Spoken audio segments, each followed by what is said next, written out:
गणेशोत्सवानंतर हिंदू धर्मातील सर्वात मोठ्या सणांपैकी एक सण म्हणजे शारदीय नवरात्री. दरवर्षी चैत्र नवरात्री संपूर्ण देशभरात मोठ्या थाटामाटात साजरी केली जाते. नवरात्रीचा अर्थ 9 रात्री असा होतो. हा उत्सव 9 रात्री साजरा केला जातो, जिथे दुर्गा देवीच्या 9 रूपांची पूजा केली जाते. यंदा चैत्र नवरात्री 3 ऑक्टोबरपासून ते 12 ऑक्टोबरपर्यंत चालणार आहे. नवदुर्गा मातेचे 9 रूपे कोणती आहेत आणि त्यामागची कथा आहे ती आपण जाणून घेऊ. शैलपुत्री. माता शैलपुत्री हे दुर्गा मातेचे पहिले रूप. चैत्र नवरात्रीत पूजा केली जाते. देवीने एका हातात त्रिशूल आणि दुसऱ्या हातात कमळ धारण केले आहे आणि ती नंदी नावाच्या बैलावर स्वार आहे. देवी पार्वती हिमालयाची कन्या म्हणून जन्मली आणि संस्कृतमध्ये शैल म्हणजे पर्वत म्हणून तिला शैलपुत्री म्हणून ओळखले जाते. ब्रह्मचारिणी. नवरात्रीच्या दुसऱ्या दिवशी माता ब्रह्मचारिणी पूजा केली जाते.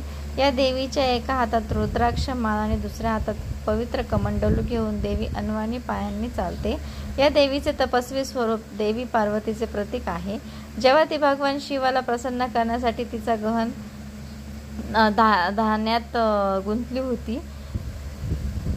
चंद्रघंटा. नवरात्रीच्या दुसऱ्या दिवशी चंद्रघंटा मातेची पूजा केली जाते. या देवीला माता रणचंडी म्हणूनही ओळखले जाते. तसेच देवी चंद्रघंटाला तिसरा डोळा आहे असे मानले जाते. ते नेहमी राक्षसांशी लढण्यासाठी तयार असते. तिला 10 हात आहेत. तिच्या कपाळावर अर्धचंद्र आहे म्हणून तिला मा चंद्रघंटा असे नाव पडले आहे. ती सर्व वाईट आणि दुष्टांचा नाश करण्यासाठी वाघावर स्वार होते. कुष्मांडा. चैत्र नवरात्रीच्या 4थ्या दिवशी देवी कुष्मांडाची पूजा केली जाते. या देवीला अष्टभुजा देवी म्हणूनही ओळखले जाते आणि तिने विश्वाची निर्मिती केली. स्कंदमाता. चैत्र नवरात्रीच्या 5व्या दिवशी माँ स्कंदमातेची पूजा केली जाते. असे मानले जाते की तिला 4 हात 3 डोळे आहेत आणि सिंहावर आरूढ आहे. कार्तिकेयला मांडीवर घेऊन जात असल्याचेही चित्रित करण्यात आले आहे. या देवीला पंचमी असे म्हणतात. कात्यायनी.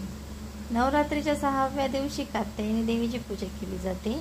ही देवी शक्तीचे एक रूप आहे आणि तिला देवीला दुर्गा मातेचे योद्धा रूप म्हणून ओळखले जाते. कात्यायन ऋषींनी मा दुर्गेची तपश्चर्या करून मुलगी म्हणून जन्म घेण्यास सांगितल्यामुळे तिचे नाव कात्यायनी ठेवण्यात आले आहे. कात्यायनी देवी पार्वतीच्या सर्वात हिंसक रूपांपैकी एक मानली जाते.